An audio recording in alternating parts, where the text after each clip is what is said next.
This guy looked like someone you'd trust instantly.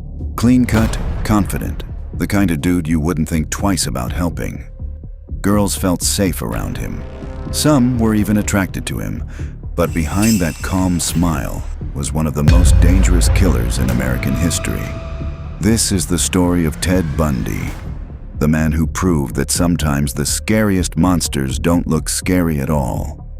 Ted Bundy was born in 1946 in Burlington. On the surface, everything about him seemed normal. He was smart, well-spoken, and had big ambitions. He studied law, got involved in politics, and knew exactly how to present himself. If you met him back then, you'd probably think he had a bright future ahead. But that version of him wasn't the full story. It was just a mask. Somewhere along the way, things started to shift. A relationship ended, and it hit him harder than anyone realized. It wasn't just heartbreak. It turned into something darker, rejection, anger, and a deep need for control. And instead of dealing with it, he let it grow. By the early 1970s, something had changed completely.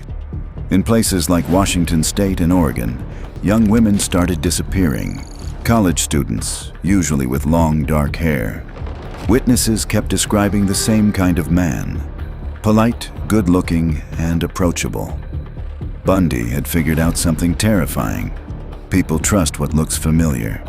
So he used it. Pretend to be injured, sometimes wearing a sling or using crutches, and ask for help. Just a simple favor. And most people didn't hesitate. Why would they? He didn't look dangerous. That was the trick.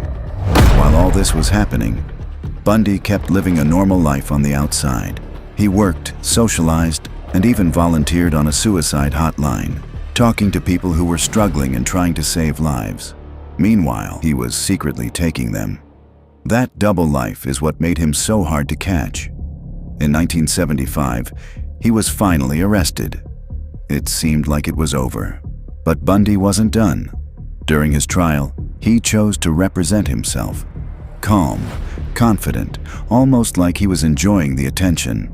And then something unbelievable happened. He escaped. He literally jumped out of a courthouse window and disappeared. They caught him again. Locked him up tighter this time, but even that didn't stop him. He escaped a second time, and that's when things got even worse. He made his way to Florida, and it was there that his crimes became more violent, more reckless, like he knew time was running out. The control he once had was slipping, and the darkness fully took over. Eventually, he was captured again, and this time there was no getting out. The trial became a media spectacle. Cameras everywhere, people watching closely. And somehow, unbelievably, there were still people who admired him. Some even claimed they loved him. It was disturbing, but it showed just how powerful his charm had been. In 1989, Ted Bundy was executed in the electric chair.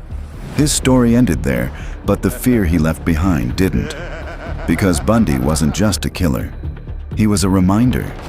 He once said that people like him are everywhere, that they could be someone you know. And that's what makes this story stick with you. Not the violence, not even the crimes. It's the fact that evil can look normal. It can sound friendly, it can smile at you, and you'd never see it coming.